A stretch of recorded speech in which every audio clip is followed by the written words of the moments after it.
Welcome back, everybody, to another episode of Colony Drop, a Gundam podcast. My name is Brian. And my name is Isaac. This is your favorite Gundam podcast where we talk about everything from the anime series and OVAs to the models and amazing kits to manga and everything else Gundam related. That's right. And what are we talking about today, Isaac? We're talking about a special manga series, kind of similar to the last one we talked about. This one is Mobile Suit Gundam Silhouette Formula 91 in UC 0123. That's right. We are continuing our journey along with Sunrise into the next 100 years of the Universal Century. So a few weeks ago, we reviewed Gundam F90, and now we're going to Gundam Silhouette Formula F91. And this is a manga that came out in connection with a set of model kits between the years 1992 to 1995. So this actually came out after the F91 movie, because the F91 movie came out in 1991. So I guess that's kind of something to think about as you read this manga. Like, you would have already seen the movie if you were reading this at the time. Yeah. And that might help. Yeah, I definitely would say it's much more of a spiritual or literal prequel to Gundam F91 than Gundam F90. Gundam F90 was almost a goodbye letter to Zeon because it really kind of end capped that in a way, at least at the time of the manga's creation. That was it for Zeon. The ones on Mars, that's it. It's time to move on. F91's going to start, and we're going to have a new threat to the Earth sphere. Yeah. This one kind of introduces us to the Crossbone Vanguard before F91. Especially because this takes place about 3 weeks before the F91 movie, within the timeline. So yeah. I think the world gets its first glimpse of the Crossbone Vanguard, even though it does seem a few characters are already aware of it, but we'll get to that. So I think, kind of like what we did with F90, I don't think probably a lot of people have read these mangas. No. So I think these reviews work better if we just kind of go through the story. I think that worked well last time for F90. What do you think, Isaac? Yeah, I think so. Why don't you kick us off, Brian, and give us the synopsis for anybody that maybe doesn't plan on reading it or they don't quite remember exactly what happened. So I'll say this before we jump into it. It's an interesting story. I feel like Gundam F90 was a better story. Not that I'm trying to compare them completely for this whole podcast or anything like that. But yeah, it was interesting. I'll say that. Yeah, I would say it's worth reading if you're a Gundam fan, but maybe not the best standalone thing out there that I've ever read. How about that? I'll even go further. They didn't stick the landing. Whereas F90 was pretty much a really good side story. You know, it was just a small fleet on a mission, and they have a Gundam, and they're on a mission, and there's, Zeon's there. They're the bad guys, and they're going to deal with this threat. It's just a good side story mission quest. This was... Oh boy, it almost felt like they wanted to do a lot more than they were able to in the time that they had, in the pages they had, I should say. I wonder if the original plot of this was something they thought maybe they could release as a series or mini-series that would directly tie into Gundam F91, because so much of it was trying to be, I felt, really complex, but it fell flat in a lot of ways. I totally agree. Remark. I think a lot of times this just left me kind of confused. I asked why a lot. Hopefully we asked why at the same points as we go through this as this story here. But so to begin, we open up, as Isaac said, in UC 0123, and this starts on February 18th of UC 0123, so right before the F91 movie, and we open up near the moon in what they call the Zebra Zone. I'm not actually sure exactly where the Zebra Zone is, but... You know what, Brian? I would be surprised if the Zebra Zone was mentioned anywhere outside this manga. I think the writers just put it together and said, okay, we can't pick a side because that'll create, problems with the timeline. So we'll just say we're in an area of space called Zebra Zone. Yeah, I mean, I guess the overall point, regardless of where exactly the Zebra Zone is, the movie F91 takes place, on the frontier side, I believe, which I think is side 4. I forget exactly which one it is, but there was a renaming, after the war. Yeah, I believe it's side 4, but I'll double check that. And this, I guess, the only thing to keep in mind is this doesn't take place over there; it takes place closer to the moon. And we see our two star pilots, Tokyo Randall. I guess you pronounce his name Tokyo, maybe Tokyo. How do you say his name? I went with Tokyo, even though for our listeners, instead of a Y in Tokyo, it's an I.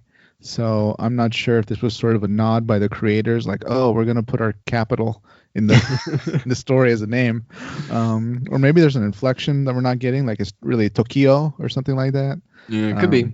Yeah. So we're probably both going to call him Tokyo this whole time. So really apologize if that's wrong. And you know what? Let us know in the comments. But anyway, we get our first shot of Tokyo. He's piloting the titular. Is that how you say that? Right? Yeah, sure. The namesake.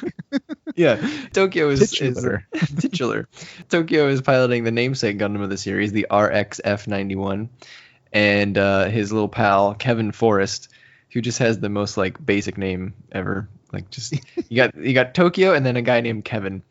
And of course they give Kevin like the GM or the Jagan replacement in the Hardy Right. gun. And Kevin has this adorable little like sticker on his helmet just says "Born to Fly." That made me think that he was going to be this like Top Gun badass, and wow, that couldn't have been further from the truth. No, he gets his not coward moment, but I don't know. It was a very human moment to give a test pilot. So these two, they're testing out their suits. Kind of very similar opening to Gundam F90 actually, and then out of nowhere, this red Crossbone Vanguard Denenzan shows up. And Tokyo and Kevin freak out. They call their commanding officer Subit, how do you pronounce Subit? I went Who with the hell Subit. names guy Subit? I was going back to your days of Libo and Libot. I was thinking like, could this possibly be like a French first name, and like it should really be like Subert or something. Could be. But I was like, you know what? I'm gonna say whatever translation we were reading, Subit it is. Subit. So we're going with Subit, everybody. So they call Subit. He comes out to help them in another Hardy gun. Throughout this, we realize that these people are test pilots for Anaheim Electronics. They're not test pilots for the Federation. It's kind of important for later on. So Tokyo kind of gets into this tussle, I'll say, with the Crossbone Vanguard suit, and Tokyo, being kind of an idiot, tries to slam his suit into it, and that's probably not a good idea because the RX-F91 is a small mobile suit similar to the Gundam F90, and they don't have heavy armor. You can't really do that in those suits. So he kind of damages his suit a bit. And then we find out that the Crossbone Vanguard suit was made by another company, which was probably pronounced either the Book or the Butch Aerodynamics. I've always said Butch concern. Like, okay, I don't want us to jump into F91 too much, but all right, time for me to nerd out as the villain expert. All right, if you remember the bad guy family in F91 was the Ronas, right? Mm-hmm. Kurozo Rona and like Cecily Rona and all that. Okay, their original name was Butch. They purchased the Rona name. So I guess Butch is like maybe the space equivalent of like Johnson. So this is the Johnson Corporation or something. Got it. Butch and Butch. Yeah. So this is clearly the mother company of the the mother company of the Crossbone Vanguard at work. So I guess the thing to take away from that battle is that Tokyo and Co, they were not aware of sort of this other faction or this new faction who we know later is going to become the Crossbone Vanguard with these mobile suits ready to do battle.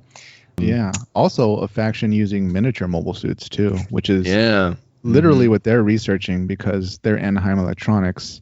Not to jump too ahead, but I thought it was really interesting that they mention, we're pretty much playing catch up at this point because SNRI, the Strategic Naval Research Institute, has pretty much outpaced us technologically, and they're already pumping out, mass producing miniature mobile suits. So, whatever this suit's from, it's by default, it's kind of ahead of us. Yeah, and if you think about it, they're really sort of just admitting defeat, right? Because their RX-F91 is basically a copy of SNRI's Gundam F91.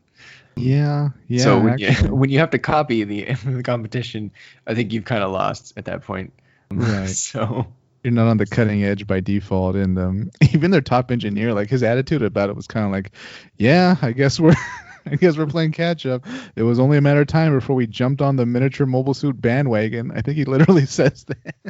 We find out that the Denenzan was piloted by a Morris O'Berry and his lieutenant Sheffield. And I found it interesting in that both parties were testing out their mobile suits. So the Crossman Vanguard were testing out their Denizans, Yeah. and Anaheim was testing out their RXF-91. And they were, after the little skirmish, they were both worried that they had been seen by the other party. So now they both want to like take each other out. Right. And Sheffield's crew has a really cool name. They're the Dark Tiger Squadron, very very Xeon, like Ace Pilot Core Exactly. Yeah. esque.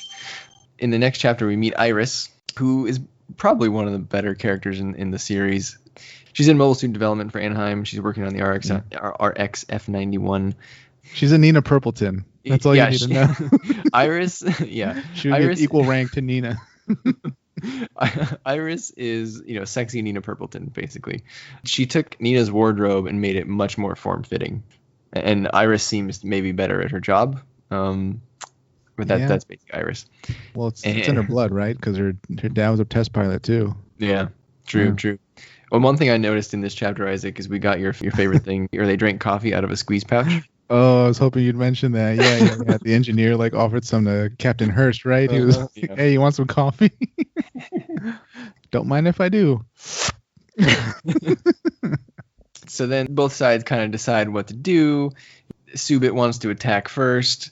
I think they ultimately don't have a second skirmish right away. They don't. They're not really. Yeah, there's a lot of Minovsky particles in the area, so I think the Bladewood, which is Anaheim's test ship, they can't really detect what's going on. And also, they kind of made a point that they're not really a warship. They're to an extent kind of relying on the military. The Crossbone Vanguard are in a warship, but they're just by themselves. There's only one ship. They don't have like a whole fleet out there. That's a bit of a sticking point, I guess. I'm not quite sure why the Crossbone Vanguard was just so, I guess, dedicated to secrecy against this one test ship. I mean, they kind of outgunned them, They to an extent, they really didn't even need to send their mobile suits after them. They could have just gone after them by ship and, used their main particle cannons. Yeah, I mean, the Bladewood itself is a sort of a modified transport ship, basically. Yeah. It seems like if the Crossman Vanguard really wanted to, they could have just kind of charged in and shot him. But so it goes. We wouldn't have a story, I suppose, if they did that. Well, they're in secrecy mode still, so yeah, that's true. I'm sure if they did commit the attack, they'd have to answer for it later to somebody higher up, like Caruso, maybe. Yeah. And then at this point in the story, we get our first hint that there's some sort of conspiracy issue happening here, because Tokyo brings up that he heard that SNRI has a mole. But then the engineer on the crew, I believe his name is Elzener, he says, no, there's no mole. It's just that the Federation is purposely leaking info to Anaheim Electronics. I guess so Anaheim doesn't fail. That which I found very confusing. Absolutely. I can't agree with you more. I read that and I was like, oh, they must want Anaheim to stick around. But then that clashed with other lore that said, no, the Federation was kind of done with Anaheim, and the whole point of creating SNRI was that they wouldn't have to rely on Anaheim. So I'm not sure which fact has more weight than the other. You can kind of just chalk it up to, okay, no matter what's going on, Anaheim is still a big company, so they have deep pockets. I'm sure they're paying someone for information somehow, so they're trying to catch up in miniature mobile suit development through sheer bribery, or corruption somehow. So then I guess we do actually have a second skirmish.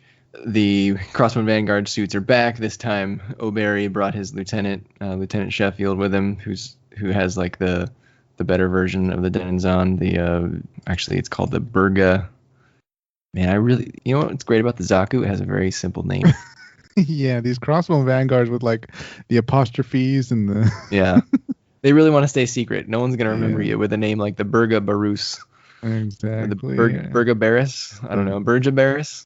Anyway, Lieutenant Sheffield's in the Burga Barris here, and our pal Tokyo's trying to fight him. Subit and Kevin, they take off to go help Tokyo, but Kevin's afraid, and it's just like, damn it, Kevin, get out there, go help your friend. But now Kevin actually has something better than a hardy gun. He has the G Cannon Magna, which is a pretty neat suit. I like that one. It was interesting. Yeah, it definitely had pretty. These aren't your gun cannons guns. Yeah. It was a pretty long range looking weapon it had. Yeah. Yeah, I guess if you're listening to this and you don't know these suits already, just pick the RX F91. Basically looks like a sort of a dorkier version of the F91, and then the Hardy gun is kind of like a cool looking updated Jagan or like a new version of the GM, but it looks like better, I guess. It has a pretty Yeah. cool paint scheme. It's got some blue trim, and then the G Cannon Magna is basically an updated gun cannon, but with like cool, I guess. Yeah, it's less blocky and more it just looks more technologically advanced. During this battle, our Anaheim pals are sort of getting overwhelmed, and Iris starts having a flashback of her dad dying in a mobile suit test. He was testing a Jagan with basically a really big backpack, and I think they called it the Fireball Jagan.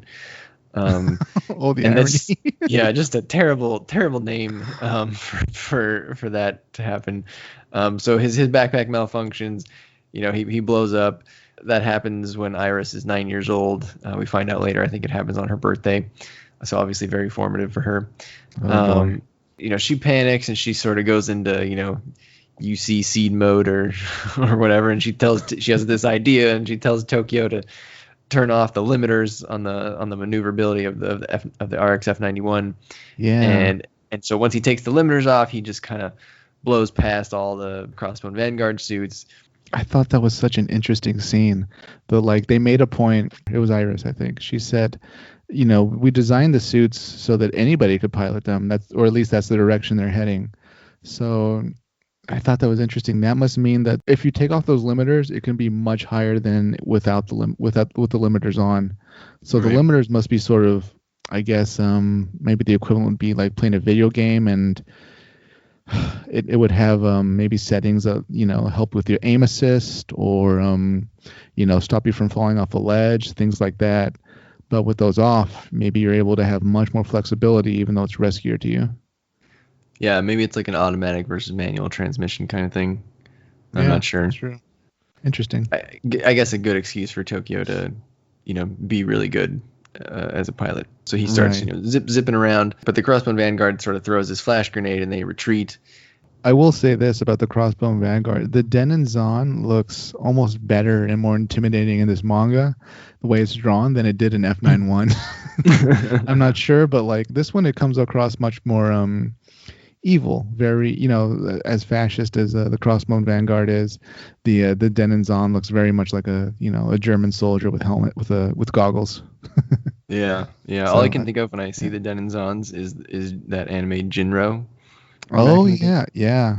That's a good point. Yeah. A little bit of Darth Vader there, too. Yeah, for sure. Our Anaheim pals kind of make it back to the Bladewood, and Crossbone Vanguard makes it back to their ship. Oh, that's when we get the flashback, actually. It's also her birthday. This is Yeah. this is Yep. the first Gundam birthday we've ever seen, I think. I don't think anyone's ever celebrated their birthday in Gundam before.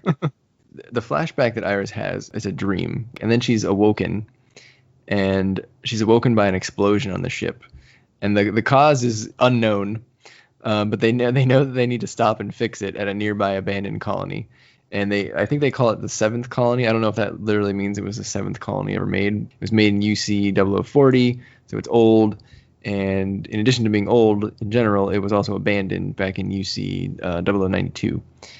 As they approach, guess who's there? The Crossbone Vanguard are waiting there, and O'Berry, he's getting all excited. He really wants to attack. He's like, "This is our chance." And Sheffield tells him, "No, this is a trap. They can't even enter through the port, so don't worry about it. We have to gather more information first before we attack them and I think he basically just says, because orders must be followed." And he even admits that these orders are suspicious, but they plan to follow them. So this is the first part where I was like, okay, this isn't making sense here. I'm not really sure who wants what from who at this point. Yeah. Because at this point, if you don't want them to see you, you should probably just kill them when you have the element of surprise. But they don't. So our pal on the Bladewood, the Anaheim crew, they enter the port. Subit and Kevin go explore the colony, and then they realize that, oh, we got into this colony, and look, all the electricity's still on. Subit starts making some good observations, which he does through the rest of this manga. He's the smartest man around, because he goes, oh, you know what? That's probably a bad sign that the electricity's on, and maybe there's people here. And so this is the first time where I was like, Subit is a smart man. You should stick with him. And of course, lurking in the buildings in the colony, we see a Gyaradoga, which caught me off guard because I didn't think there were going to be any Xeon in this story. Exactly, yeah. My brain was running. I was like, okay, which Crossbell Vanguard suit is this? This doesn't look like a Denizon. Is it like the one Cecily pilots later on? Like what is it called? The Virgnagina or something like that? No. Nope. Yeah. And I was like, oh, it's a Zaku base. Of course it is. It's it's a mono eye. So then they get into the colony, the ship, the Bladewood. The engineer, Elzener, informs the captain that the damage to the ship is worse than they thought. And then they show the damage to the ship, and it's a giant hole in the ship. And I don't understand how the cause was not known or like how no one could see the damage before. So Elzener is like, well, you know what? We need to go into the colony and find a factory to fix this ship. And so Iris wants to go too. And that's when we realize that Elzener knows. Man, I really hope I'm pronouncing his name right. Is it Elzener or Elesner? I thought it was Elesner. So Elesner, and I apologize, I think I called him Elzener. Elesner, whatever his name is. Engineer guy whose name starts with an E. And so he's the one that tells Tokyo, look, Iris's father died when she was 9. I knew her father. She accidentally saw a tape of this when she started working in Anaheim. And as soon as she saw that, she transferred to mobile suit development. And so this is just, birthdays are very hard for her. So then he's just giving Tokyo context because, like you said, this was the first Gundam birthday we ever saw. And they threw her a birthday party, like a surprise birthday party. And she sort of accepted all the gifts, but then she immediately dismissed everyone from her party. That was a little strange. I thought it was interesting that, like, part of UC birthday celebrations is that, like, somebody wears a top hat. I don't know if you caught that in the art. But, like, I did not. Like, there's party hats and stuff, but someone put on a top hat. But crew just wants something to celebrate because they're in a combat situation. They're really just there for testing suits, and I don't know. They wanted to let loose, maybe. Yeah. So great looking cake, though. Isaac is a cake expert, so I love it. So the next day, Tokyo and Iris are driving around in the colony. And Tokyo notices that she is wearing the watch that he gave her. And it turns out we find out that, yeah, they all got her gifts, but they maybe didn't necessarily get her the best gifts. I guess that's because they're just, like, all on the ship, right? So he gave her, like, a used watch that sounded like it was purchased, like, at the military store or like, the Anaheim store. It's like a male watch. It's not even a female watch. So I thought that was funny. Yeah, and it's the thought that counts, Iris. Yeah. Yeah, and she said, oh, I'll cherish it forever, da-da-da. And I didn't know, was that maybe, going back to your point earlier about how maybe they wanted to do, like, other stuff with this series, was there supposed to be a romance between these two, and that just kind of never happened? If there was, I mean, we didn't even get the starting of the romance. These characters just had a very much of a working relationship, I felt, Yeah. While they're driving around, they get fired on by that Gyaradoga that we saw earlier. But lo and behold, our basic pal Kevin comes to the rescue when he slices the Gyaradoga's gun in half with his beam saber. He was emboldened. He had a bunch of confidence because the Gyaradoga is, a 30-year-old suit. So I think while he was afraid earlier, now he knew he could win because he was facing a sort of an outmatched opponent. And then he punches the Gyaradoga in the face and asks for a surrender. And then who steps out but a woman pilot? Oh, boy. A young woman. They bring this young woman back to the Bladewood. We immediately find out that this girl's name is Layla because Subit and Tokyo start interrogating her, and basically the only thing they've found out is that her name is Layla. And Iris is like, you know what? Why don't you guys go away and let me talk to her? And then Subit wonders what a Gyaradoga is doing there, and he thinks that maybe that's not a good sign. And this again is the second time I said Subit is a smart man. He is the only one making real observations on this crew. Layla opens up to Iris. Layla tells us that she's a descendant of Neo-Zeon remnants that sort of drifted after the war, but they eventually settled on this colony. But what happened 6 years ago, Isaac? 6 years ago, something horrible happened.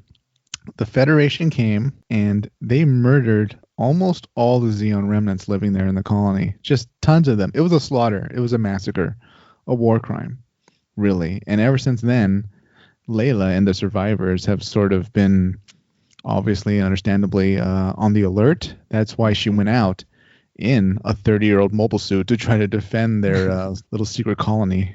And now she's a little bit perturbed because our pals on the Bladewood have put out a distress signal, which now the Federation is on their way to come help. And the Neo-Zeon remnants living in the colony do not like that. The Federation ship on the way is called the Ajax. I believe it's a Rockeye Loom class. Yeah. So the Ajax gets there actually pretty quickly. And we meet Lieutenant Dorfman, who just has the worst name. She says, we were in the middle of a mission, but we were supposed to meet up with you anyway. Don't worry about it. We'll take care of your repairs. Dorfman says, hey, Iris, I need you to come on to the Ajax. And by the way, bring all the data that you have gathered on the RX F91 so far. So if Subit was there, he'd say, that seems a little strange. But he wasn't. So Iris naively goes with Dorfman, and she boards the Ajax. And what do we see? Don't we see another mobile suit? Yeah, we see another Gundam. We don't know it at the time, but it is the RX-99 Neo Gundam. We immediately find out in the next chapter that there's actually 2 new Gundams on the Ajax. So at this point in the story, I'm like, whoa. What do we do? How many Gundams are in this story? What is happening? Why does everybody have a Gundam? I don't know. When you saw these new Gundams, what went through your mind, Isaac? I was like, okay, they're going to fight. And then I was like, something's clearly afoot with the Federation as usual. And I was thinking to myself, okay, if there's going to be like a villainous Federation ship, Ajax is probably a good name. So I should keep an eye on like what exactly is happening on the Ajax now that they've arrived to the situation. Yeah, and Lieutenant Dorfman and her commander Galemson, they both are just drawn. Yeah, Baz. We'll call him Baz. Commander Baz. They're both just drawn very menacing, right? So you kind of know that they're evil, probably, right off the bat. And she reminds me a lot of Dorothy from Gundam Wing, if you remember Dorothy, the kind of the evil girl, kind of. So Dorfman and Baz have Iris upload all of the valuable RxF91 data into Unit 2, and then all of a sudden, out of nowhere, Baz says, "You know what? I'm ready to launch in Unit 1." And Iris says, "What? I didn't fix Unit 1." And he says, "It's fine. Don't worry about it." And he says, I'm synchronized with it. He's got all these like plugs plugged into his helmet. So he launches out there. And because you remember, we're still at this colony. Basically, the rest of the story takes place at this 7th colony or whatever its actual name is. And so you've got your Crossbone Vanguard still sort of lurking out there on their ship. You got the Bladewood now, and now you have the Ajax. And so Mr. Baz launches, and the Crossbone Vanguard squad is out there lurking, trying to find the Bladewood crew. And instead, they see Baz coming towards them. And so O'Barry's like, I want to shoot him. I want to shoot him. Like O'Barry is always trying to shoot people. And Sheffield says, no, don't shoot him. Just relax. He's coming over here. So Baz gets out of his cockpit. And then O'Barry and Sheffield get out of their cockpits. And then O'Barry and Sheffield give Baz a briefcase. And then O'Barry asks Sheffield if they can trust that guy. And at this point, I'm very confused. Were you confused at this point, Isaac? Pretty much. I was hoping for like an explanation, like exposition, really. I was hoping for, here's the money you wanted for the Gundam delivery or something. And I was like, oh, okay, the Crossbone Vanguard's going to take a Gundam and, like, I don't know, they'll face off against, like, everybody in the Bladewood or something at the climax. Yeah. But no, this was like a briefcase swap. Yes. So Baz no gets lead up to this, no explanation. No, and O'Barry clearly didn't know what was going on because he was ready to shoot the guy. Yeah, they didn't tell him. Yeah, so Barry didn't know. Ship. But then Baz is about to get it back into his cockpit, and he says, "Oh, by the way, I heard the Anaheim ship ran into a bit of trouble with the Crossbone Vanguard." And Sheffield goes, "How do you know that?" And Baz says, "Well, get some rest from Captain Wenzel." And I don't think we ever find out who Captain Wenzel is. No. And then Baz immediately tries to fire on O'Barry. Sheffield gets upset. I guess Baz kills O'Barry here because we never saw O'Barry again, which is which just sucks for O'Barry because he was out. I believe he wasn't even in his suit at the time. He got shot by a beam rifle shot just in his normal suit floating through space. That's got to be a terrible way to go. Yeah. Also, I mean, it's a small target, so I think it was also a good shot. Yeah. So Baz basically melted O'Barry here. And then Baz starts to fire at Sheffield. He says he has some very villainous line like, oh, dying by yourself is so lonely. I don't know. That whole sequence was just very confusing. I don't feel like, now granted, this is not like the highest budget manga, right? It was released But with it's some model kits, yeah. but I don't think the art really conveyed what was happening here very well, kind of at all. No, it could have been written better, maybe plotted out better. But yeah, I feel like Gundam manga's biggest weakness is that sometimes a lot of it gets lost in what would have been easy to understand in animation. Because I was very confused if O'Berry died, and then he did because he never came back, so I'm pretty sure he died. Right. Well, Uh, we knew somebody died when, he immediately went for his gun when he was in his cockpit and took a Yeah. shot. Yeah. So Baz and Sheffield start going at it. Sheffield puts up a good fight. He's either in the Burga Barus or the Vinya Zara at this point, which is a pretty capable suit. So he puts up a good fight against the Neo Gundam. He blocked with his beam shield, but he does get sort of his arm damaged. And he does get a hit in on Baz. He uses that cool Crossbone Vanguard lance to ruin Baz's big. The Neo Gundam has a really big like beam rifle. It's kind of like has to be a mega particle cannon based on what we see it do sort of later on. But it's a pretty big cannon. And so then Sheffield, after he blows up the cannon, he kind of just retreats. And then back in the colony, we see Subit, Tokyo, and Kevin. They go talk to the Neo Zeon remnant leader.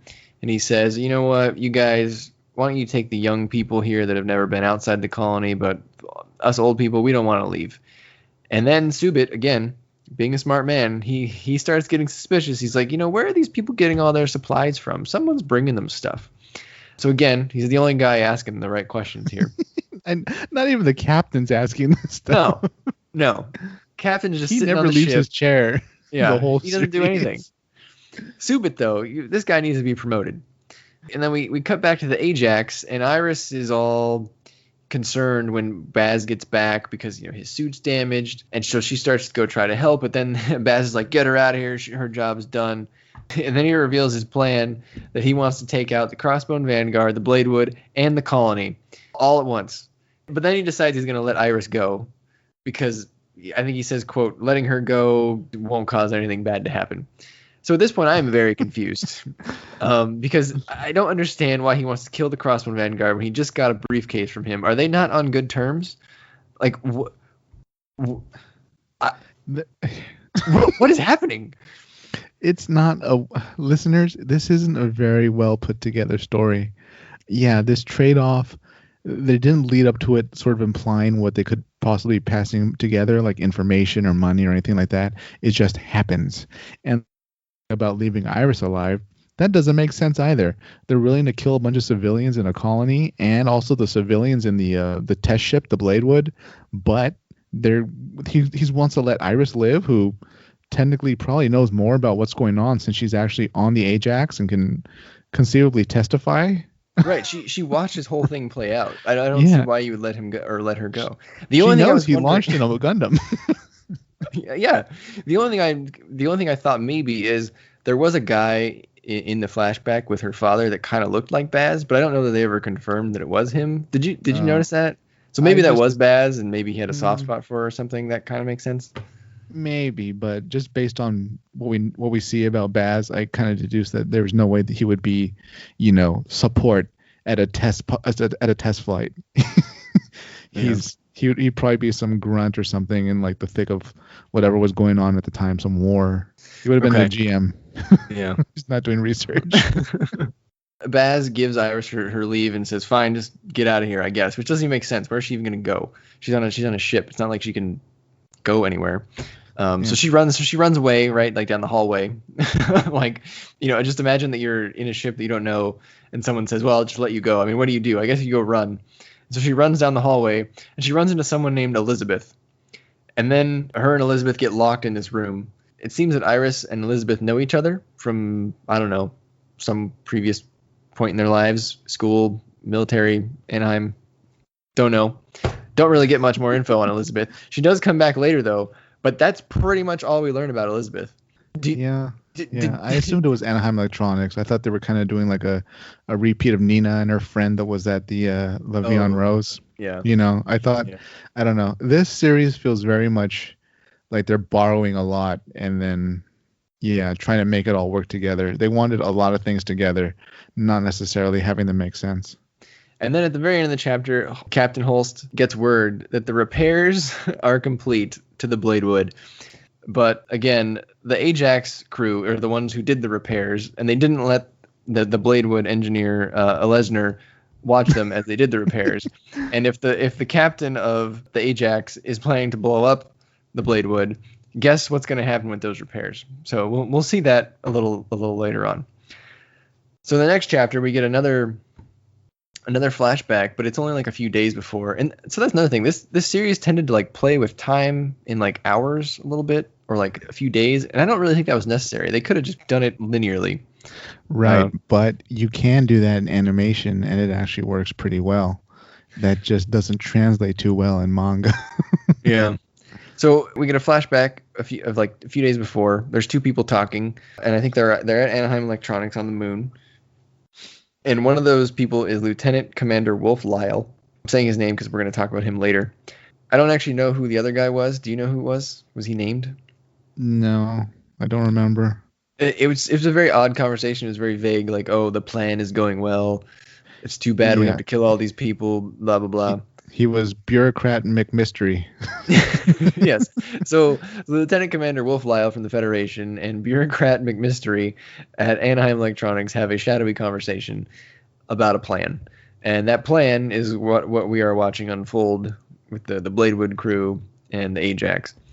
So then we zip back to the current situation, back on the colony, on 7th Colony. Tokyo and Kevin are approached by some Federation mobile suits from the Ajax. And one says, hey, Tokyo, go to the Ajax. And Kevin, naive Kevin over here is just like super relieved. He's like, oh, the Federation's here. We're saved. But not Layla, because maybe next to Subit, Layla's the next most logical person in this story. She's like, oh, I don't know about these Federation people. I don't think they're up to any good. And so Tokyo listens to this guy, but he tells, again, another thing that doesn't make sense. So Tokyo goes, you know what, Kevin, Layla, you go back to the Bladewood and you tell people to be careful of the people on the Ajax. But me, I'm going to go to the Ajax. So if he tells people to be careful, why is he going to the Ajax? Because these test pilots are idiots, Brian. So they're really only good for like pushing suits to their limits. Other than that, they're dummies. Tokyo heads to the Ajax. While he's on the way, he gets a new type flash. So I guess, it looks like a new type flash to me. So did it look like a new type flash to you? Were we to infer that Tokyo is a new type? We could, but I refuse to believe he's a new type. There's just no way, especially at the end. The end seals it for me, but we'll get there eventually. So he's approaching the ship and he realizes, oh, you know what? Iris is there. And Iris is, in fact, on the Ajax, as we know. But at this point, she's been locked in an airlock, basically as a prisoner. And at this point, he also realizes, or he comes to the conclusion that Baz is there. And he says something like, oh, that Baz, it's always him. And at this point, we did not know that Tokyo knew Baz in any sort of capacity. So again, I was Baz like, has a reputation. Yeah. We do get an answer immediately. Zoom right into a flashback, which was great because I was like, oh man, there better be an explanation for this. So sure enough, I think next page you zoom right into the flashback. So 3 years ago, Tokyo was part of a special missions unit when Baz was the leader, and Baz basically had them kill or massacre a bunch of Neo-Zeon remnants, and Tokyo didn't like that. Doesn't seem like he went along with it. Were we to infer that he got it looked like Baz had him put in jail for a while because there was that shot of like the prison door. What did you take away from that? Honestly, it was hard for me to understand. Like I was wondering if this was like a wrongful, like they put him away in a ship or something. I thought they were gonna like, oh, Iris is locked up and so was he, or something like that. So something happened. Tokyo did some sort of time for disobeying Baz and not going along with with what was essentially a massacre, even though I think Baz pitched it as something else and reported it as something more official, probably taking out hostiles or something. So now we know that basically Baz is Tokyo's sort of big bad in his life, right? Now we have a real conflict to follow, I suppose, because Tokyo's on his way to go save Iris, and he wants to see what's going on with Baz as well. And so Kevin gets back to the Bladewood. Captain Holst is like, well, all right, we're leaving. And Kevin's like, well, what about Subit? Subit stayed behind with the remnant leader, like old remnant guy, trying to convince him and all the old people to leave. But I guess Holst was like, whatever, we're leaving. Get on the ship. We're getting out of here. He's not going anywhere. We can come back for him later. Yeah, I guess he didn't care. But back in the colony, the remnant leader and Subit are getting like super suspicious that the Federation is sending in suits to the colony, because remember, the last time the Federation sent suits into this colony, all their Neo-Zeon friends got killed. And then the remnant guy is like, oh, by the way, I just want to let you know we've been in contact with the Crossbone Vanguard, but we're still neutral. Don't worry about it. And Subit's like, oh man, what do you mean you've been in contact with the Crossbone Vanguard? And so at this point, I'm just like, man, people in this story, they got allegiances all over the place, all crisscrossing. It's like someone tapping on the shoulder, like at lunch, and like saying, "By the way, I'm in communication with the Crossbow Vanguard." Like, what? Yeah. Why? What do you guys get out of this secret? What's the point? I don't know. So Tokyo gets to the Ajax in his RX F91, and he leaves it in the hangar. Probably a dumb move. Again, going back to our point from a few weeks ago, or maybe we've said this multiple times, a lot of problems in Gundam would be solved if you just put a lock on your Gundam. If you could just, click the clicker when you get out, like beeps ignition twice, and you just walk away. There's a key. Yeah, any sort of key system would be good. So then Baz and Tokyo, they kind of just talk in his office. It was like a pretty normal conversation for the first little bit. But then it like escalates really quickly.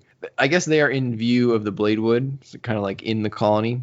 Or as the Bladewood is trying to leave, Baz is like, oh, by the way, you should say goodbye to your ship because, we screwed up the repairs. And then the Bladewood's engine blows up and Tokyo's like, what are you doing? He calls him a name.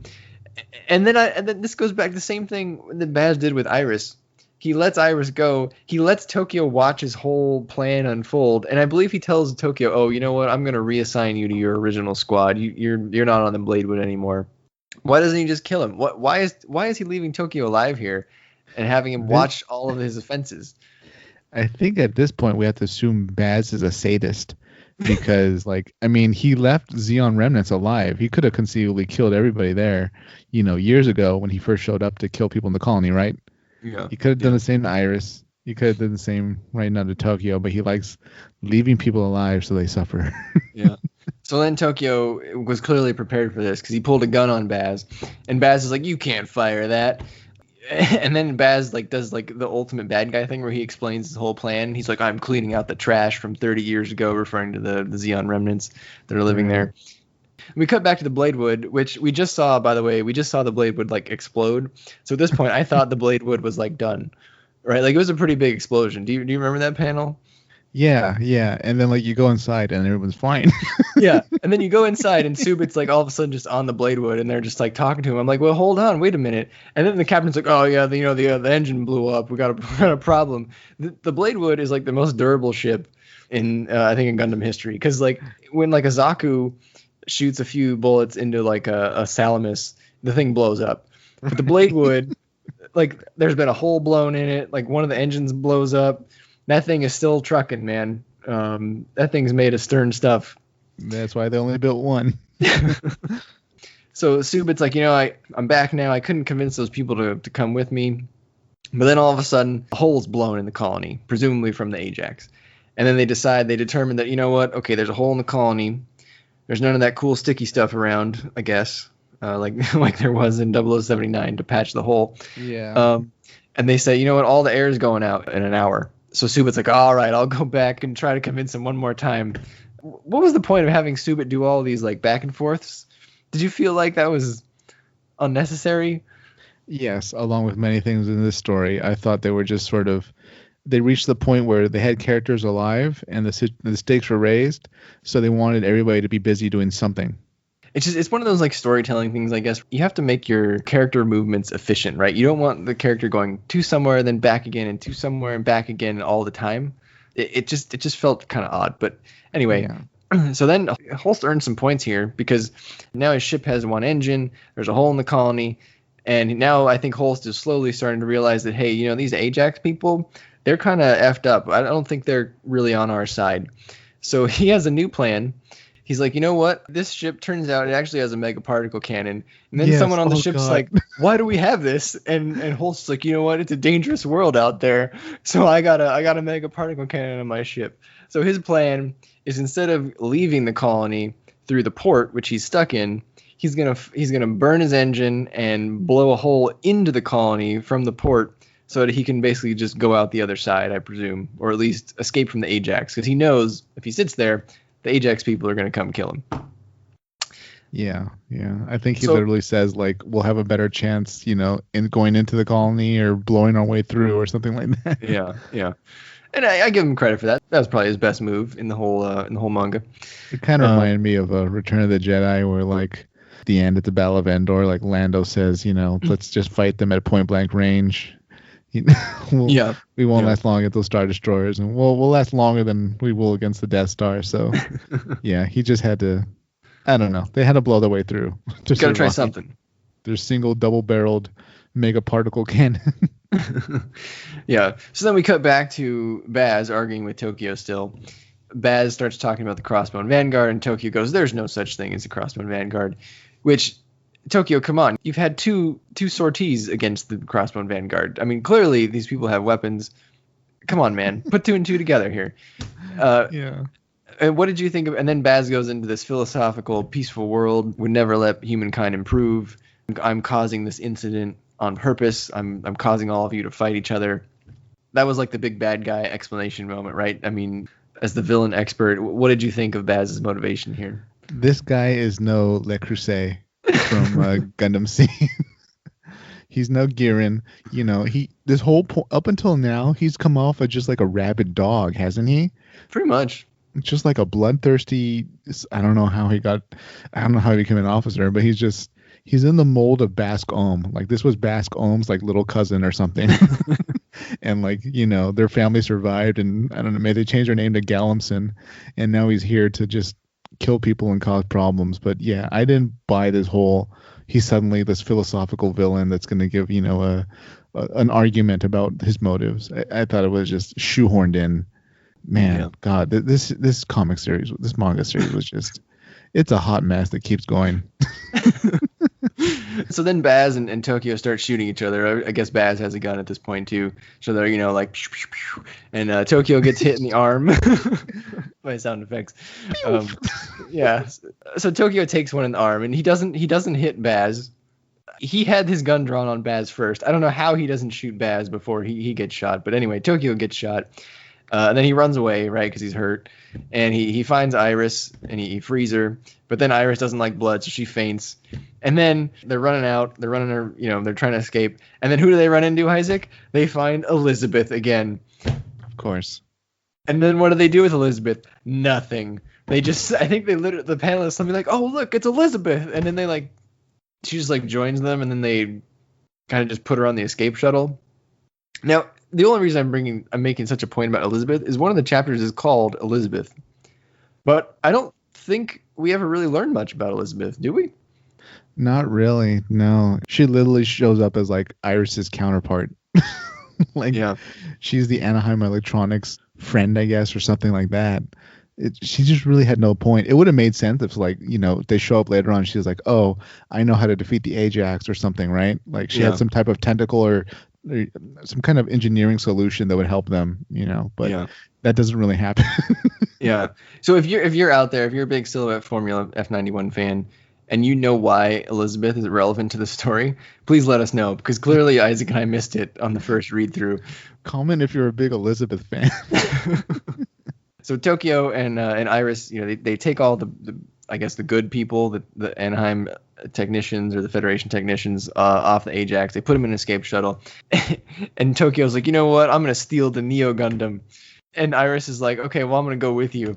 But I've only been in a mobile suit 3 times. So that didn't make sense to me either. If she's in mobile suit development and she's only been in a mobile suit 3 times, did you buy that? I was willing to give it a bit of a pass. I don't know. I wonder, aviation engineers? Do they have to be like in fighter planes to like understand, or I I don't don't know. know. Yeah, maybe that's a good point. All right, I'll Yeah, give her a I pass on figure that. they could. Yeah, you don't necessarily have to fly to do it, or yeah. Yeah.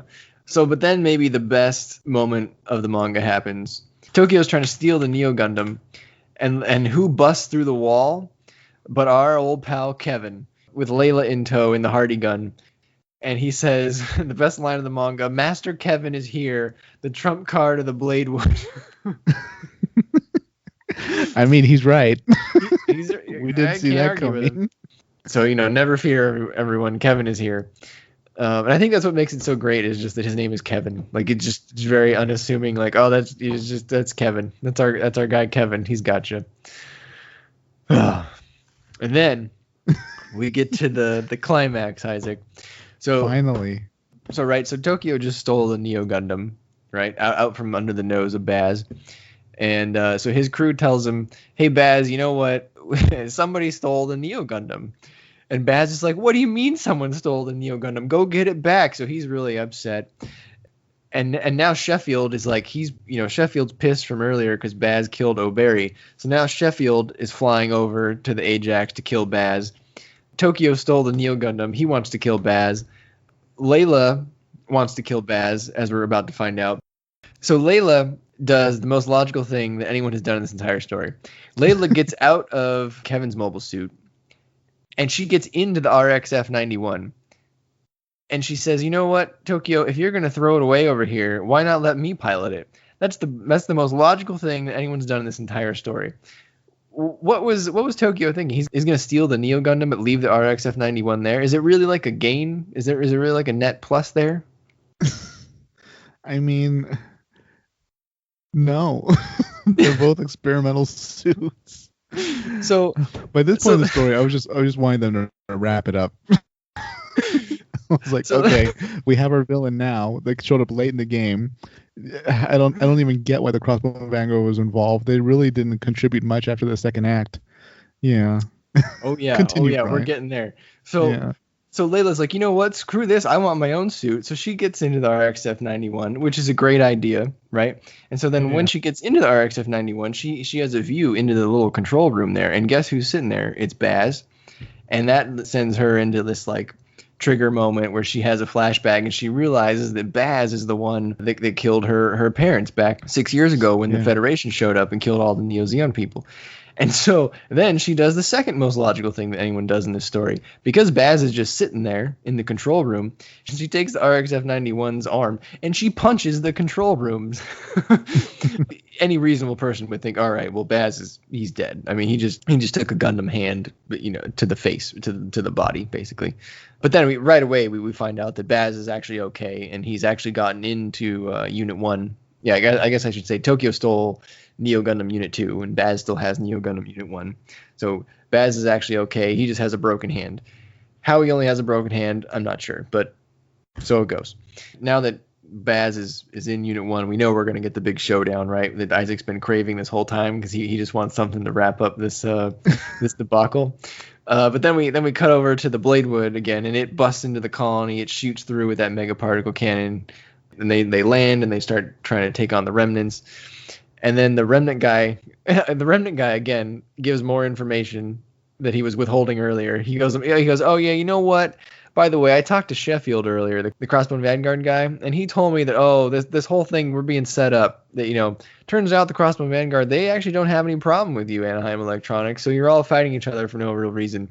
And this remnant guy, he really needs to communicate better, man. I mean, things could be a lot simpler if he would just tell people what's going on. But his information doesn't really make sense because the Crossbow Vanguard was at odds with Anaheim Electronics. Yeah. Especially at the outset of the story. Yeah. Again, very confused about allegiances. So then we cut back to the big battle. Tokyo was holding off Baz, I guess. I think at this point they were really running out of pages because this last battle kind of happened really quickly. Because Tokyo and Baz are both in Neo Gundams, they're kind of just stalemating. Layla being really upset, she rushes in ahead of Tokyo and takes on Baz one-on-one because she really wants to kill him at this point. But then Baz punches her cockpit and she kind of gets taken out a little bit. So Tokyo and the team, Layla, they all retreat inside the colony. But again, at this point in the story, everybody's looking to kill Baz, right? Neo Zeon hates Baz. Anaheim hates Baz at this point. Sheffield hates Baz. So even though Tokyo and team retreated, Sheffield's like, oh, now it's my turn. I'm going to kill Baz. So Sheffield zips in, and this is where I realized that, I guess O'Barry really did die because Sheffield's pissed and O'Barry's not with him.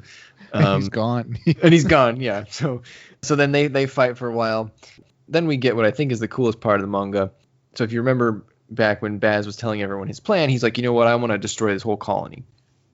So Iris realizes, hey, the Ajax is right outside the colony and it's preparing to fire. It's turning its turrets towards the colony. So she directs Tokyo to aim the Neo Gundam's big cannon, the same one that Baz used earlier, that Sheffield destroyed.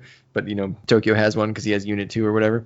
So Iris directs Tokyo where to fire. He fires and it goes through the colony wall, through the colony mirror, and just like decapitates the Ajax ship. It just blows right through the bridge, which I thought was great. And it kills Lieutenant Dorfman or whatever her name. Doorknob, Lieutenant Dorfman. Whatever her name was. Yeah. Oh man. Then someone says, hey Baz, you know what? Someone just shot down your ship. And he's like, what do you mean someone shot down my ship? So he retreats and he lets the Jagans kind of take care of Sheffield, and Sheffield's pissed. So then he starts wiping the floor with the Jagans. And then we cut back to the colony and Subit's in there and he finds Tokyo and he's like, what is this Gundam you're piloting? Because remember, last time Subit saw Tokyo, he was in the RXF-91, not the Neo Gundam, which he stole. So Subit's a little confused. But then Baz comes in. So you're all excited to see Subit, reunite with these guys, and then Baz comes in and he shoots off the head of Subit's suit, which I believe at this point I don't remember which one of Subit and Kevin was in the G Cannon Magna versus the Hardy Gun. I think maybe Subit was in the G Cannon. I don't know, but whatever he's piloting, he gets his head taken off. I was sad because Subit's probably out of the fight, but I was also relieved that Subit didn't die because I liked Subit. I wanted him to survive. So then Tokyo's like, oh, it's Baz, and he runs in. But then Layla, charges in before he can even get to him, and she gets, shot a bunch from, some heavy Vulcan fire or something. And then Iris is like, you know what, Tokyo, why don't you just grab him so that he can not move anymore?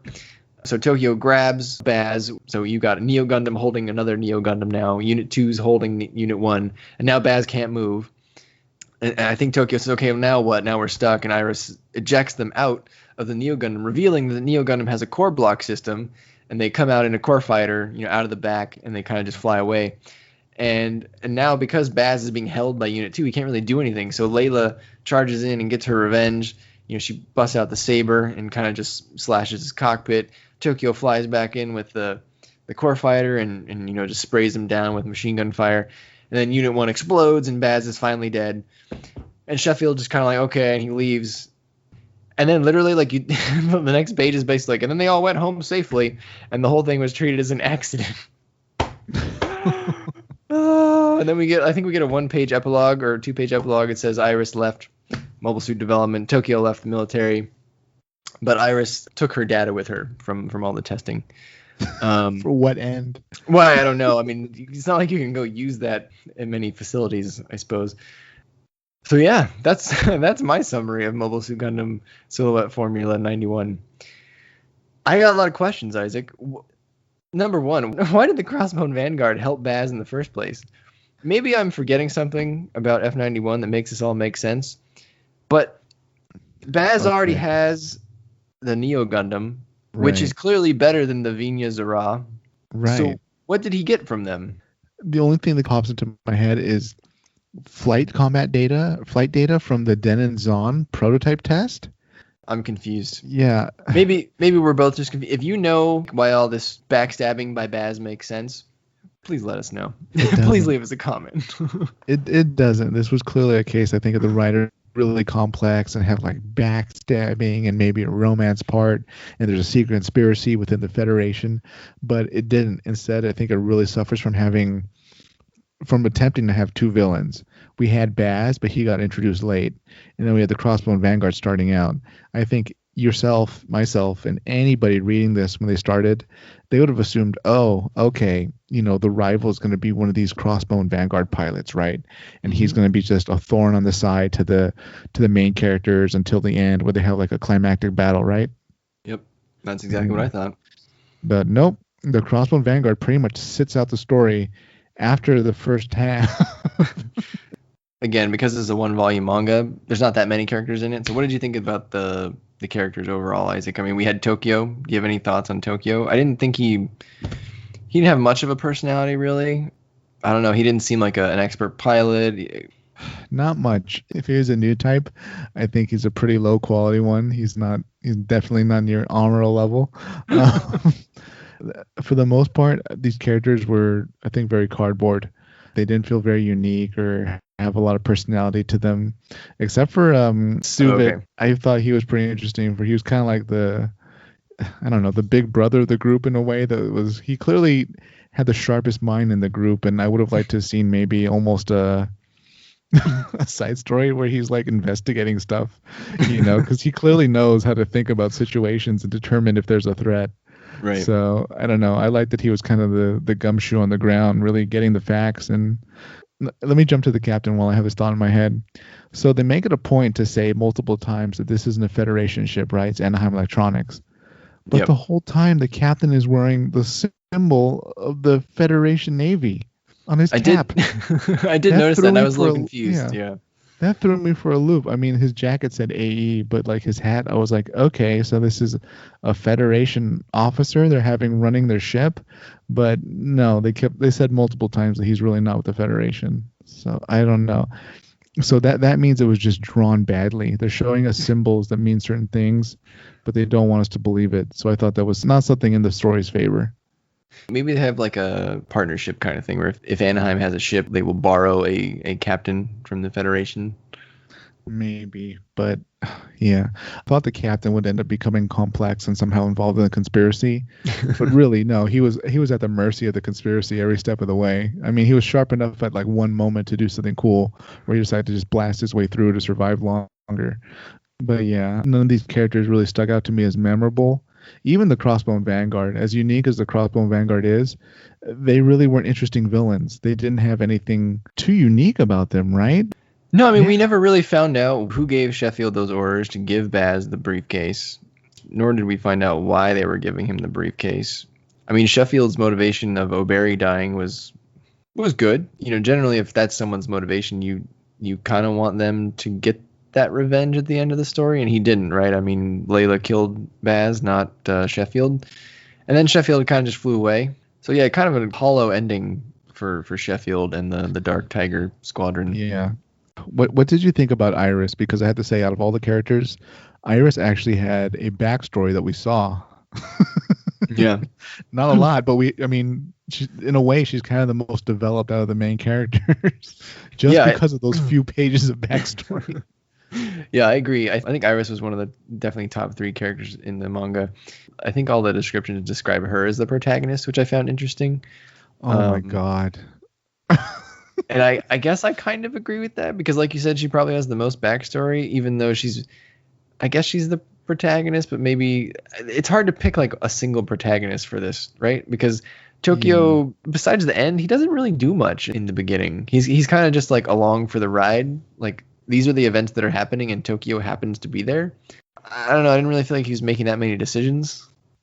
I don't want to sound too authoritative with how I decide who's the main character or not, but almost always the main character in a Gundam story is the pilot of the Gundam. Yeah. There's almost no way going around it. Iron-Blooded Orphans kind of had like a co-protagonist in Orga, but barely, just barely. So I really don't buy Iris as being the main character. And if they want her to be the main character, what they should have done is have her be, the head of the design and the head of the engineering, whatever. Not the engineer, but the development, and also the pilot. That would have made perfect sense. It would have been fine. She would have had her backstory. You could even tie Baz into that. And yeah, we would have been in a much better position. But, oh boy, yeah. How about Kevin? He was there for the laughs, right? I would have loved to see Kevin in like an actual series, just because his one-liner about him being Master Kevin, the trump card of of the Bladewood. I thought that was pretty cool, and I don't know, that's a good sense of humor we could see on the battlefield. Yeah, I think that gave Kevin more personality than Tokyo had in one line. Yeah, absolutely. Yeah. What did you think about our villains? What do you think about Baz? Because let's face it, he ended up becoming like the big bad of the story, even though he wasn't there initially, and we really don't think he's going to be the bad guy until the whole plan is unveiled. As a bad guy, I don't think he executed his scheme very well at all. He was going to let everyone watch it, and they all would have known about it, and they could have told someone afterwards. And the whole thing seemed very complicated and unnecessary. He could have just came back to the colony and blew it up when the colony wasn't expecting it. He doesn't need everyone to be there at the same time. He left me very confused about whatever it was he was trying to do. So Baz does not score high on my villain scorecard. Yeah, I'll just say that he was poorly written, but they feel like they changed their mind at the last minute. They made him a bloodthirsty kind of villain, and then at the end they wanted to sort of shoehorn in this whole, philosophical belief that he had about why he needed to kill people and humans need to struggle and blah blah blah. Yeah. What do you think about our forgettable Crossbone Vanguard goons? I liked Sheffield towards the end when he got all motivated. In the beginning, Sheffield was a jerk because O'Barry kept wanting to do things, and Sheffield was like, "Don't do it, O'Barry. You're being an idiot." So in the beginning, I don't think Sheffield had very much personality other than he's just like an overbearing kind of officer. But I liked him when he was out for revenge against Baz. Where I thought we were going in the last chapter was I thought maybe we were going to get a big team up at the end where, Tokyo, Layla, and Sheffield all fought Baz at the same time. And or the Ajax and like their complement mobile suits or something, And I mean, we kind of got that. They just all didn't do it at the same time, right? Like Tokyo and them fought and they left, and then they let Sheffield fight for a while, and then Baz left and he went and fought Tokyo's team again. So I guess I was just hoping for like a bigger climax, because all of the motivations were building towards everybody hates Baz and everybody wants to kill Baz. So I kind of wanted to see that come together. Like Baz's death was cool because Layla she slashed him and Tokyo fired the Vulcans at him or whatever from the core fighter. And it would have just been cool to have one last shot of Sheffield run in and like pierce him through the middle with the lance or something. Yeah. I just think that would have been a really cool like visual. At that point, maybe sticking the landing wasn't really possible, but it certainly would have been neat. Because I don't get why you build up Sheffield all that way. Or like you said, I mean, the Crossbone Vanguard didn't really do much after the briefcase exchange. Why bring him back if he's not going to get too involved? Like, they just fought for a while, but then they kind of just disperse. It was kind of like a fight with no end, like no payoff. So that's why it just felt a little off to me. But much like this manga. Whatever. It is what it is. Who are your top characters in this? Your top 3 characters, if you had to choose? Probably Subit, Kevin, and oh boy. See, it's hard to pick a top 3 because I'm going to put Layla in there just because I thought she was kind of one note. She's out for revenge because, her Xeon remnants were attacked and massacred by Baz, and now she's piloting an old suit. But at least she had more personality than Tokyo. She has a background compared to Tokyo, and she's clearly fighting for something other than, I was caught in this situation during my job. Yeah, I think my top 3 would be Subit, Layla, and Iris, I guess. Really? Yeah, I don't know. Iris had backstory, but I always felt she was kind of bland in a way. She showed her usefulness a lot throughout the show or throughout the series. Like, in the beginning, she was like, Tokyo, take off the limiters and it'll be fine. And then she was the one that had the idea to shoot through the colony with the Neo Gundam's cannon. So I thought those were cool character moments. Shows she's a very smart individual. And then, like you said, she has backstory relative to really the rest of the cast. Layla I liked because I knew I was a Layla fan when she was like, you know what? I want the RX F91. Why are you just leaving it there? And she went and got it. Or as soon as Tokyo decided to steal the Neo Gundam, I was like, well, who's gonna take the RX F91? Like, don't just leave it there. Go give it to Kevin, for crying out loud. Like, Kevin's not the best, but he's He's done enough. Like, don't Good leave enough it there. in this situation. Yeah. And then Subit, yeah, just he's on my list because I think he was the only one that was the whole time being like, none of this makes sense. Yeah, he was doing what the captain pretty much should have done in almost any other normal situation. What about the mecha? Maybe we could go in order of like appearance, right? We had the RXF 91. I mean, what do you think about the titular Gundam of this series? I wasn't too impressed. I felt a lot like F90. I felt like it was a shadow of what it could have been, just because we already have the established F91 and the F90. Really, this one, it just fell flat for me. But that's me.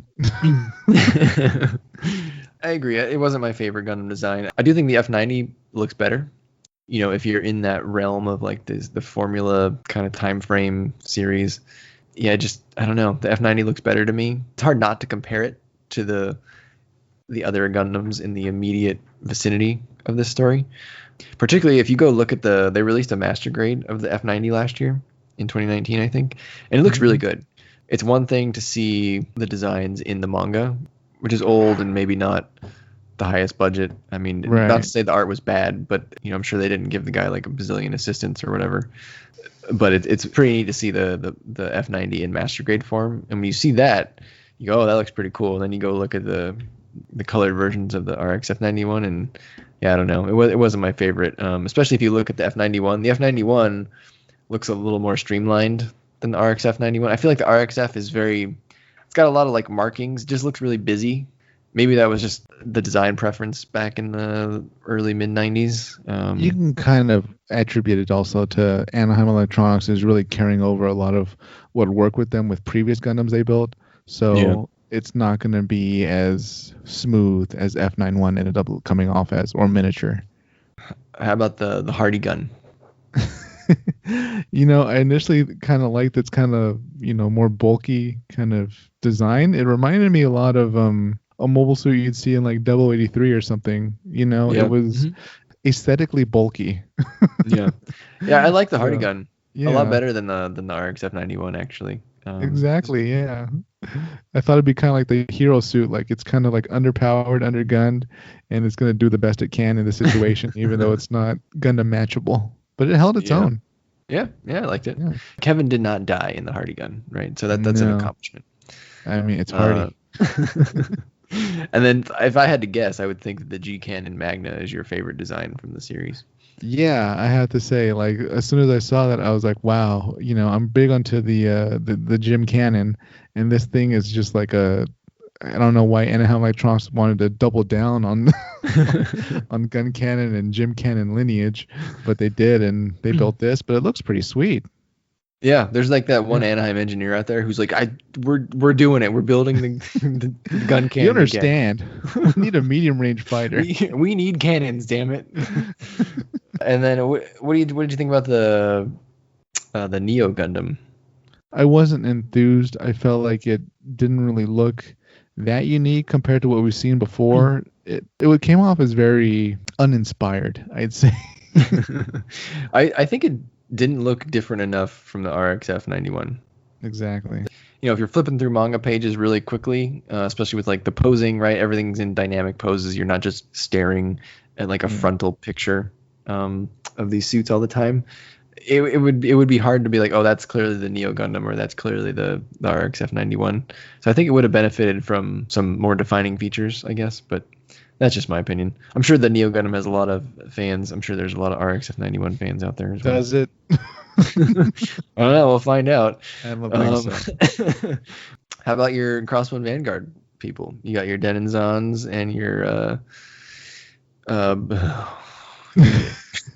Pronounce it right. Your Burga Barus and your Vinya Zara. I'm probably saying all those wrong. You know what? I'm not a fan of anything Crossbone Vanguard unless it has goggles. I'm big into the goggle eyes. So the Denon series, I really like those. Yeah, I thought they were animated so well too.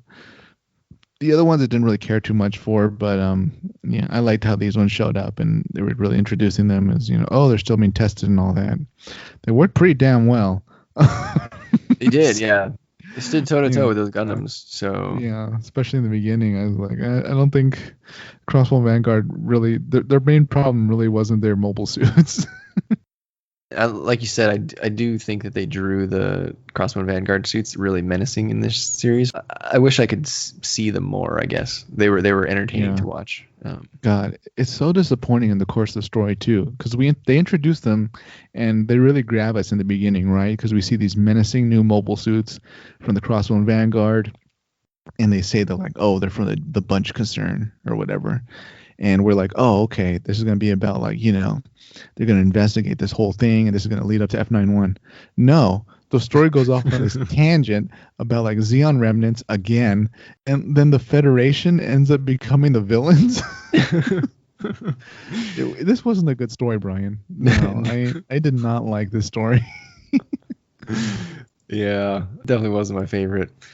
Anything to say about the ships? I mean, what'd you think about the Ajax? What'd you think about the Bladewood and the little crossbone, their little local destroyer they sent around? I really liked the Crossbone ship. It I thought looked that was great. neat. It had a little bit of a moose eye in it, I thought. Yeah. I kind of liked it.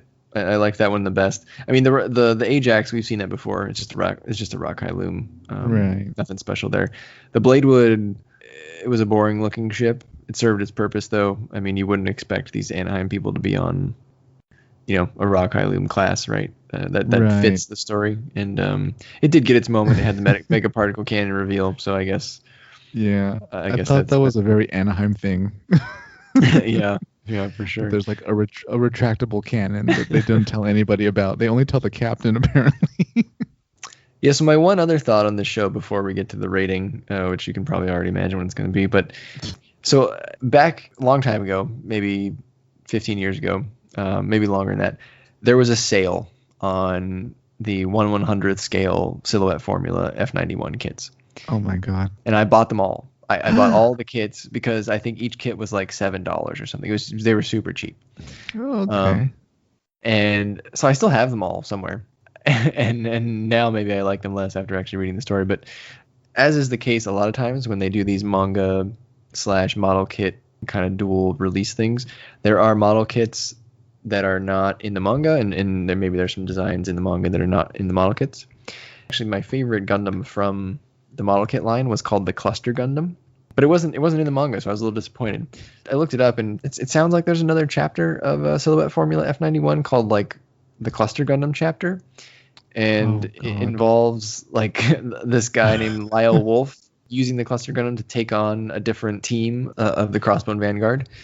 But it turns out it's a Federation conspiracy. I don't know. So that's the thing, but I can't find it anywhere. And the one thing I'm confused about is the description online says that, Lyle Wolf pilots the Cluster Gundam. But I'm confused because the picture of Lyle Wolf on the wiki looks completely different than the Lyle Wolf that we saw in this series. In this series, Lyle Wolf was, remember, the guy who talked to Bureaucrat McMystery in Anaheim Electronics? And that Lyle Wolf was like a very... not like mature man, but he was definitely in his like late 20s, 30s, Stern? Like chiseled face, kind of clean cut. The Lyle Wolf in the wiki he's got wild looking hair. He looks very young. So I'm just confused if they're the same person. So if anyone has the Cluster Gundam chapter that supposedly exists for Silhouette Formula, let me know. I mean, I don't immediately see it. So I would like to read it.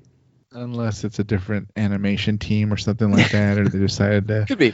Yeah, it could be. They completely decided to change the character, which, why wouldn't it happen? If it happens in cartoons and animation, it would happen in a manga series quite easily, or from one manga series to a new one.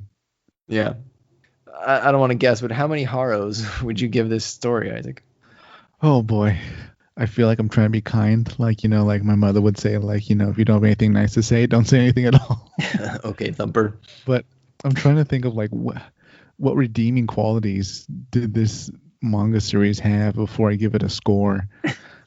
The really nice shots of the Den and Zon. There's not a lot to pick, so I'm going to give it 1.5 Haros out of 5. Wow, that is harsh. That is pretty harsh. They earned it. They did everything they could to earn it. They messed up the plot. They had two villains when they should have had one. They changed one of the villains. They had a bland protagonist, and by bland protagonist, I mean Tokyo, not Iris. And they did not stick the landing with this, what should have been a really good prequel leading up to F91. Yeah, I mean, I agree with pretty much everything you said. I'll be a little nicer on the rating. I think I'm going to give it a 5 out of 10 Haros, which is still a fairly low score. But, there were some cool moments in the manga. I liked when Tokyo and Layla teamed up against Baz at the end there. I liked when they shot through the colony to take out the Ajax. So those were neat. I liked moments of Iris's character. I liked Subit. But yeah, it didn't really come together in terms of the whole package, the whole story. I think if you pick it up and you think, oh, this is a prequel to F91, not that your expectations need to be fulfilled when you pick up a prequel, but this certainly wasn't what I was expecting. And it didn't leave me satisfied. So yeah, I'm going 5 out of 10 for sure. But if you're a Gundam fan and you're looking to see what potentially could be animated in the next 5-10 years as we go through the next 100 project, maybe they'll decide to pick up Silhouette Formula F91 and update it a bit. Certainly, if it makes it to animation or some sort of like one episode OVA, they definitely probably wouldn't adapt it panel for panel. So I'm sure they would spruce it up a bit. I'd go a step further and say you can skip this manga. It's not great. There's better Gundam manga out there, and you might even be better off not having this as your introduction to the Crossbone Vanguard and Gundam F91. Oh, that's a good point. Yeah. For example, if you're trying to like go through the next 100 years of the UC, maybe you haven't explored some of this stuff before. Even though this is a prequel to F91, I'd probably watch F91 first. This is very much is not a well done prequel. It doesn't even involve the frontier side. So, what'd you say? 1.5 out of 5 and 5 out of 10. So maybe not the highest. So maybe not the highest on our chart. But that said, I think we had a lot of questions coming out of that. So if you are a big Silhouette Formula 91 fan, and why all this double crossing and briefcase swapping and stuff makes sense, leave us a comment. Let us know. If you know what was up with Elizabeth, who she was, why she mattered to the story, please let us know. Any other questions for the listeners, Isaac? Can you defend this manga? Because it's not that great, and I'd be surprised if there's a lot of fans of it, because there's not only is there better Gundam manga out there, there's better Gundam media in general to consume. So I don't know. I wish they would redo this almost. Maybe not redo this, but I wish F91 had a proper prequel that was way better than this, that focused just on the Crossbone Vanguard, maybe some of F91's development, and just led up maybe more into the political situation that led to F91. Could be a area ripe for mining. Do it. Make a series out of it. You'll squeeze more out of UC Next 100. So if you have any answers to our questions to make Silhouette Formula less opaque, let us know. You can find us wherever you get your podcasts and on Twitter at Colony Dropcast. Don't forget to like, comment, and subscribe. Take care.